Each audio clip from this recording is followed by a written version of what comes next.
नमस्ते सभी बच्चों। अपनी जो क्लास थी वो किसी कारणवश नहीं हो पाई थी, तो अभी वापस कंटिन्यू करते हैं क्लास। अगली क्लास देख लेना आप। अपनी जो आगे वाला टॉपिक है वो भी इम्पोर्टेंट टॉपिक है आपके 12वीं बोर्ड के एग्जाम के हिसाब से, या जेट ICR कृषि पर्यवेक्षक किसी भी के लिए इम्पोर्टेंट टॉपिक है। तो उस टॉपिक के बाद डिस्कशन करेंगे। सभी बच्चे यार जुड़ नहीं रहे हैं, जो भी स्कूलों में मैं गया हूँ वहाँ के सभी बच्चों से निवेदन है जल्दी से जल्दी चैनल को सब्सक्राइब करें और अपने नोटिफिकेशन तैयार रखें ताकि आपके पास जल्दी से जल्दी क्लास आ जाए। और सभी बच्चों ने अभी तक मुझे मैसेज नहीं किया है कि सर हमारी कैसे चल रही है, कैसे नहीं चल रही है। नोट्स भी 1-2 दिन में आपको अवेलेबल हो जाएंगे। तो सभी से निवेदन है सभी जल्दी से जल्दी जुड़े, और जब भी अपने क्लास के जितने भी स्टूडेंट हैं सबको एक बार शेयर कर देना ताकि सभी जुड़े रहे। ठीक है, आज का टॉपिक है जिसका नाम है अपना पपीता। केला पढ़ा दिया था मैंने, आज अपन पपीते की बात कर रहे हैं। पपीता इंपॉर्टेंट टॉपिक है। पहले देखते हैं पपीते का वैज्ञानिक नाम, वानस्पतिक नाम। तो पपीते की बात करें तो पपीते का जो वैज्ञानिक नाम होता है वो होता है अपने कैरिका पपाया। कैरिका पपाया, वैज्ञानिक नाम कैरिका पपाया होता है। फिर इसकी कुल की बात करें अपन, फैमिली की, तो इसकी फैमिली होती है कैरिकेसी। कौन सी होती है? कैरिकेसी होती है। ठीक है, फिर अपन बात करें इसका उत्पत्ति स्थान की। अपन इसकी अगर उत्पत्ति की बात करें तो इसका जो उत्पत्ति स्थान होता है वो होता है दक्षिण अमेरिका। कौन सा होता है? दक्षिणी अमेरिका होता है। फिर अपन बात करें इसका खाने योग्य भाग की, तो खाने योग्य भाग का तो मैंने वैसे टॉपिक डिस्कशन कर दिया था। एक बार पुराना वीडियो जरूर देख लेना, आपको समझ में आ जाएगा। अगर खाने योग्य बात करें तो इसका हो जाएगा अपने मीजोकार्प। इसका खाने योग्य भाग हो जाएगा मीजोकार्प। फिर इसके फल की बात करें, फल का प्रकार कि फल किस टाइप का, फ्रूट टाइप की बात करें तो इसका फल का प्रकार होता है सरस या बेरी होता है। क्या होता है? सरस या बेरी होता है। ये पपीते की बेसिक जानकारी तो आपको रखनी चाहिए क्योंकि कोई भी क्वेश्चन आ जाता है एग्जाम में, तो बेसिक नॉलेज ही है। फिर अपन बात करें इसके अन्य नाम की कि अन्य किस किस नामों से जाना जाता है इसको, तो इसको कहा जाता है ट्री ऑफ मेलन। क्या बोला जाता है? ट्री ऑफ मेलन कहा जाता है। इसको मेलन ट्री भी कहते हैं और इसको कहते हैं ब्रेकफास्ट फूड। क्या कहते हैं? ब्रेकफास्ट फूड भी कहते हैं इसको। ब्रेकफास्ट फूड भी कहा जाता है। ये तो बेसिक जानकारी मैं बता रहा हूँ पपीते की, ये होती है। इसकी वैज्ञानिक नाम कैरिका पपाया, कुल कैरिकेसी, उत्पत्ति दक्षिण अमेरिका, खाने योग्य भाग मीजोकार्प हो जाएगा, फल का प्रकार सरस या बेरी हो जाएगा। अन्य नाम क्या है? Tree of melon, melon tree भी बोलते हैं या ब्रेकफास्ट फल भी कहते हैं इसको। ठीक है, फिर अपन बात करें इसके सामान्य जानकारी की बात करें अपन कि भाई इसमें क्या क्या पाया जाता है। सामान्य जानकारी की बात करें अपन तो पपीते में पहली चीज़ तो याद रखना कौन सा विटामिन पाया जाता है। तो अगर विटामिन की बात करें अपन तो इसमें विटामिन पाया जाता है ए। कौन सा पाया जाता है? ए। ध्यान रखना विटामिन ए पाया जाता है, लेकिन ये भी साथ साथ में आप ध्यान रखते जाना कि भाई सर्वाधिक विटामिन ए किसमें पाया जाता है, highest content of vitamin A किसमें पाया जाता है। तो सर्वाधिक की बात करें अपन तो सर्वाधिक पाया जाता है अपने आम में। किसमें पाया जाता है? आम में।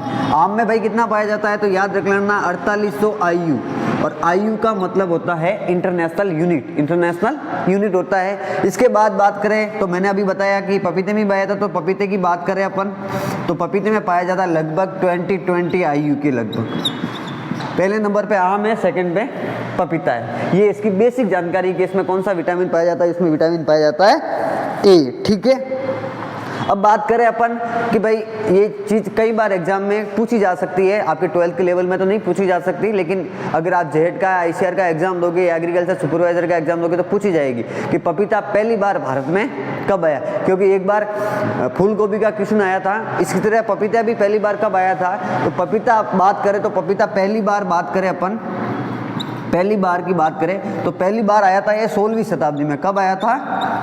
भारत में पहली बार बात करें 16वीं शताब्दी में आया था। और 16वीं शताब्दी में जो लाने वाले थे वो थे अपन पुर्तगाली। कौन थे?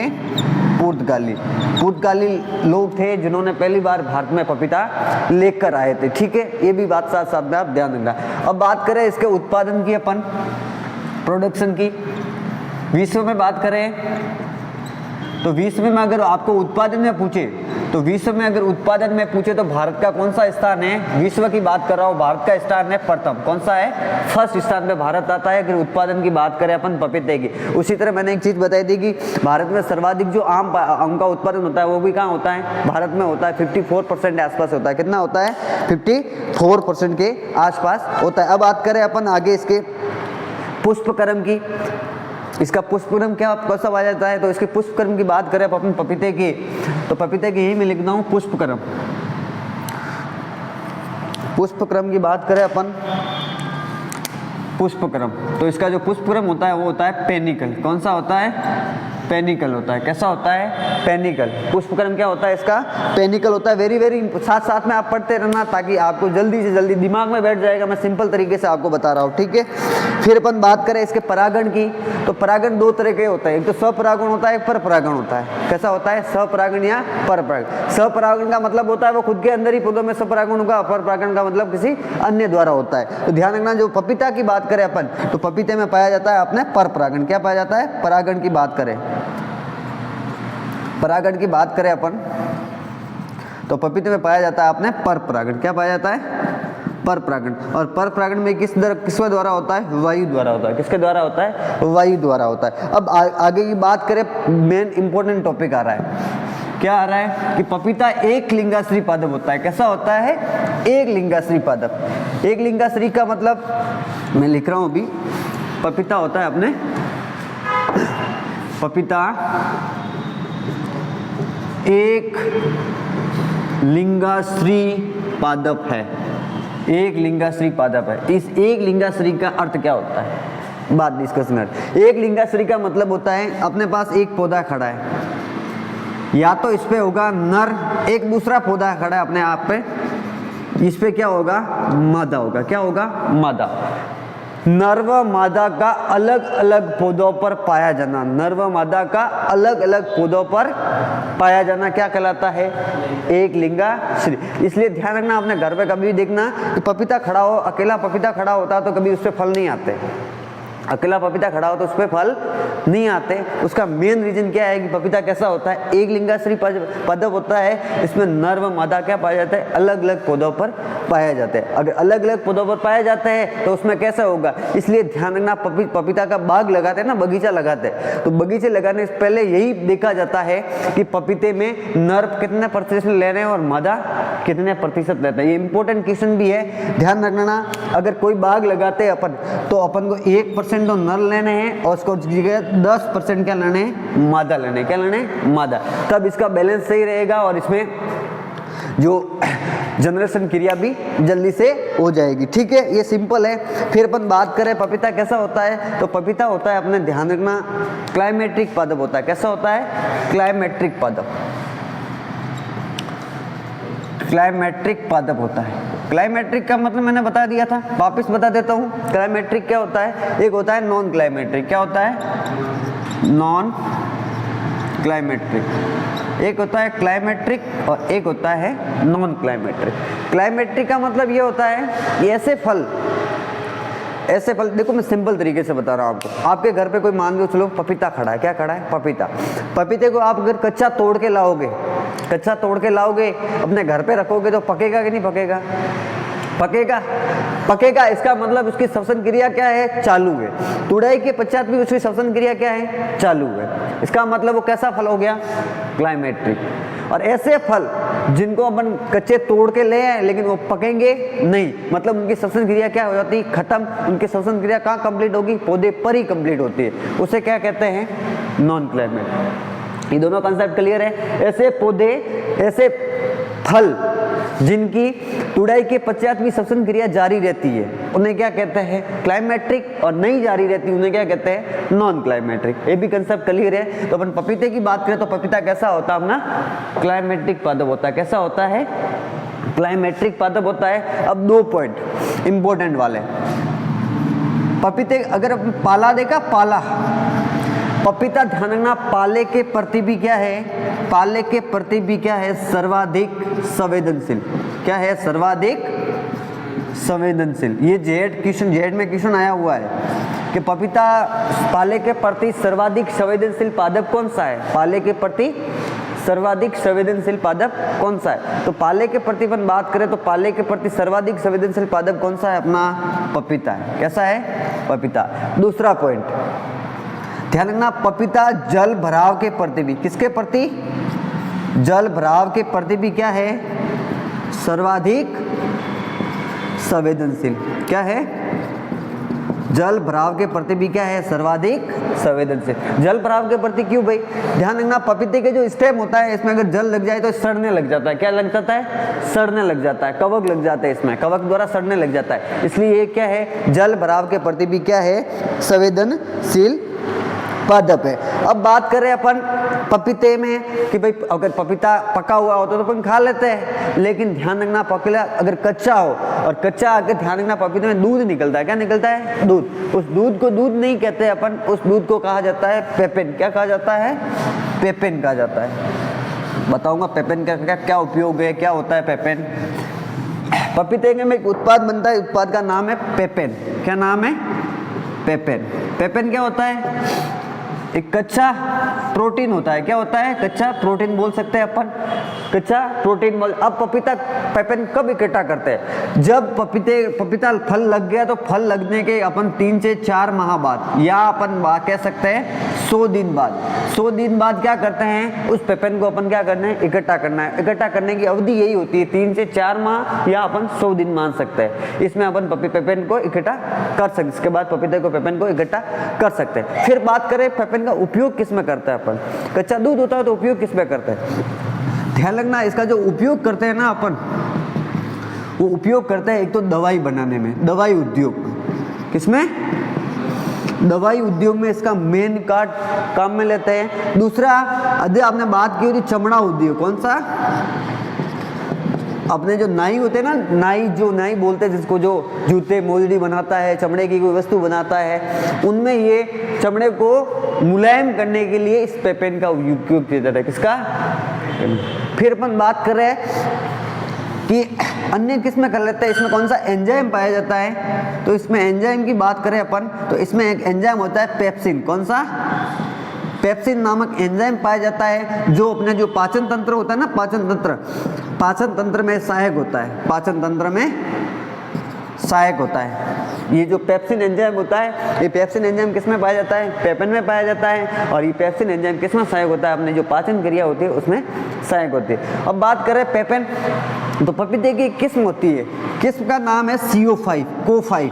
क्या नाम है, CO5। इसमें क्या वजह है, सर्वाधिक पेपेन पाया जाता है। क्या वजह है, सर्वाधिक पेपेन उत्पादन देने वाली किस्म, सर्वाधिक पेपेन उत्पादन देने वाली किस्म कौन सी है, CO5। कौन सी, CO5, ठीक है। फिर अपन आगे बात करें पपीते में, तो पपीते के बेसिक जानकारी मैं आपको बता रहा हूँ कि ये जानकारी आपको रखनी चाहिए। वैसे आपके 12th की बुक में जो दे रखे हैं वो भी इम्पोर्टेंट है, लेकिन जो मैं पढ़ा रहा हूँ वो सिंपल तरीके से, ताकि आपको जल्दी से जल्दी याद हो जाएगा, ठीक है। अब बात करें अपन पपीते में, तो पपीते में जो मैंने बोला कच्चा प्रोटीन, तो कच्चा प्रोटीन पाया कितना जाता है, तो ध्यान रखना इसमें जो प्रोटीन पाया जाता है कच्चा, वो पाया जाता है 72.2%। कितना, 72.2% कच्चा प्रोटीन पाया जाता है, वैसे ध्यान रख लेना, ठीक है। फिर अपन बात करें इसके प्रवर्धन की, प्रोपागेशन की बात करें पपीते में, प्रवर्धन की बात करते हैं अपन, प्रवर्धन, प्रोपागेशन। तो इसका जो प्रवर्धन किया जाता है वो किसके द्वारा किया जाता है, बीज द्वारा। किसके द्वारा, बीज द्वारा। अगर इसका अपन प्रवर्धन बीज द्वारा करेंगे तो इसकी क्या याद रखनी पड़ेगी अपन को, बीज दर। क्या याद रखनी पड़ेगी, बीज दर। बीज दर भी 2 तरीके से होती है इसकी, एक तो होती है एकालिंगा श्री की, और एक होती है एकालिंगा श्री की, ध्यान रखना, होती है 400 से 500 ग्राम प्रति हेक्टेयर, ठीक है। फिर अपन बात करें इसकी दूसरी, वो होती है गाइनोडायोसियस। अब गाइनोडायोसियस का मतलब क्या होता है, देखो 2 चीज होती है, एक तो होता है एंड्रोमोनोसियस। क्या होता है, एंड्रोमोनोसियस, और एक होता है गाइनोडायोसियस। देखो एंड्रो का मतलब होता है नर, क्या होता है, नर, नर प्लस उभयलिंगी। क्या बोलते हैं इसको, नर प्लस उभयलिंगी। इसका उदाहरण है अपना आम। कौन सा, आम। लेकिन देखो मादा प्लस उभयलिंगी का उदाहरण कौन है, मादा प्लस उभयलिंगी। गाइनोडायोसियस की बता रहा हूँ, मादा प्लस उभयलिंगी। पपीता कैसा होता है आजकल, कौन सा आ गया, मादा प्लस उभयलिंगी। गाइनो का मतलब क्या होता है, मादा, और एंड्रो का मतलब क्या होता है, नर। फिर ध्यान रखना गाइनोडायोसियस की जो बीज दर होती है वो होती है अपनी लगभग 250 से लेकर 300 ग्राम। कितनी होती है? 250 से लेकर 300 ग्राम। इसकी बीज दर भी इम्पोर्टेंट है, वो भी आप पढ़ते रहना। ये भी एक इम्पोर्टेंट चीज़ है कि भाई गायनोडाइसिस की बीज दर कितनी होती है? 250 से 300 ग्राम होती है, और एक लिंगाश्री की होती है 400 से 500 ग्राम पर होती है। अब बात करें अपन इसके किस्मों की। पपीते में किस्में कौन कौन सी पाई जाती है? तो किस्में की बात करें, मैं ज़्यादा किस्में यहाँ लिखवा नहीं रहा हूँ, जो इम्पोर्टेंट है एग्जाम में आपको अगर क्वेश्चन आ जाता है कि पपीते की 4 किस्में बताइए, तो किस्में बता रहा हूँ। देखो, एक तो याद रखना ना आप सूर्या, किस्में की बात कर रहा हूँ मैं। एक तो याद करना सूर्या, एक याद रखना ताइवान, एक याद करना सनराइज सोलो, एक याद रखना रेड लेडी, ठीक है, एक याद रखना को 5, को 3, फिर याद करना पूसा नना, इम्पोर्टेंट वेराइटी है ये, है इम्पोर्टेंट वेराइटी अपन एसडीबी प्लांट के लिए, सघन पौधारोपण के लिए, सघन पौधा रोपण हेतु उपयुक्त है ये पूसा नना। फिर याद करना पूसा मैजेस्टी। ये इम्पोर्टेंट 5-6 जो मैंने इम्पोर्टेंट वेराइटी है, ये थोड़ा याद कर लेना, ठीक है, ये भी इम्पोर्टेंट है, ठीक है। बाकी तो इसमें जो रोग की बात करें तो मैं रोग यहाँ ज़्यादा आपको पढ़ाऊंगा नहीं, क्योंकि रोग आपके 12th की जो एनसीईआरटी है ना, उसके पीछे रोग सारे दे रखे, क्योंकि आपके जो क्वेश्चन आएगा वो उसमें से आएगा, कोई डीपली क्वेश्चन है, इसलिए मैं बता रहा हूँ वो जाके पढ़ लेना। उसमें देह विकार भी है और उसमें रोग भी है, वो पीछे का पेज में अभी यूट्यूब पे डाल दूंगा ताकि आप देख लेना। पपीते का भी डाल दूंगा और केले का भी डाल दूंगा, ठीक है, दोनों डाल दूंगा। एक किस्में केले की मैंने डाली नहीं थी, वो भी किस्में मैं डाल दूंगा। देखो सिंपल तरीके से पपीता है, मैं वापस रिवाइज करवा देता हूँ, ठीक है, स्टार्टिंग से। पपीते का वैज्ञानिक नाम क्या होता है? Carica papaya. क्या होता है? Carica papaya. कुल कौन सा होता है? कैरिकेसी। उत्पत्ति स्थान उसका कौन है? दक्षिणी अमेरिका। खाने योग्य भाग क्या होता है उसका? मीजोकार्प होता है। फल का प्रकार क्या होता है? सरस या बेरी होता है। फिर बात करें इसके अन्य नाम की, तो अन्य नाम उसका होता है मेलन ट्री, या उसको ट्री ऑफ मेलन भी बोलते हैं, ब्रेकफास्ट फूड भी बोलते हैं। फिर उसके बाद कम सामान्य विवरण की बात करें तो पपीते में पाया जाता है विटामिन ए। क्या पाया जाता है? Vitamin A. ध्यान रख लेना, सर्वाधिक जो विटामिन ए पाया जाता है वो किस में पाया जाता है? आम में पाया जाता है। कितना पाया जाता है? 4800 आयु। कितना पाया जाता है? 4800 आयु के लगभग पाया जाता है। अब बात करें अपन पपीते में कितना पाया जाता है, तो पपीते में पाया जाता है 20। ध्यान रखना, एक चीज और मैं बता देता हूँ, एक आप ध्यान रखना, विटामिन सी। विटामिन सी का नाम होता है एस्कॉर्बिक एसिड। क्या होता है? Ascorbic acid. ये भी पूछा हुआ है, और सर्वाधिक पाया जाता है वो पाया जाता है किसमें? बारमडोस चेरी में। किसमें? लगभग 72% के आसपास पाया जाता है। उसके बाद ध्यान रखना, आंवला है। उसके बाद कौन है? अमरूद है। इसमें लगभग 600 mg के आसपास पाया जाता है। इसमें 295 mg के आसपास पाया जाता है। इसका भी विटामिन सी का भी याद कर लेना, विटामिन ए का भी याद कर लेना, क्योंकि यहाँ से क्वेश्चन एग्जाम में पूछे जाते हैं, ठीक है। अब बात करें अपन पपीते में आगे बढ़ते हैं, तो पपीते का प्रवर्धन पढ़ लिया अपन ने, पपीते में किस्में देख ली, पपीते के अपने कब आया था, 16वीं शताब्दी में आया था, ये सारी डिटेल मैंने आपको पूरी तरीके से बता दी है। अब आपको क्या करना है, वीडियो को पूरा देखना है और लास्ट में जाके पूरा कॉपी में उतारना है। कॉपी में उतारने से क्या होगा, आपको जब भी एग्जाम होगा, एग्जाम से पहले एक बार रिवाइज करने का। मैं सारे फ्रूट डाल रहा हूँ, जितने भी आपके एग्जाम में फ्रूट है वो सारे मैं आपको ऐड कर रहा हूँ, ताकि आपको ज़्यादा से ज़्यादा फायदा हो सके, ठीक है। ज़्यादा से ज़्यादा शेयर करना और जुड़े रहना, ठीक है। बहुत बहुत धन्यवाद, थैंक यू बेटा।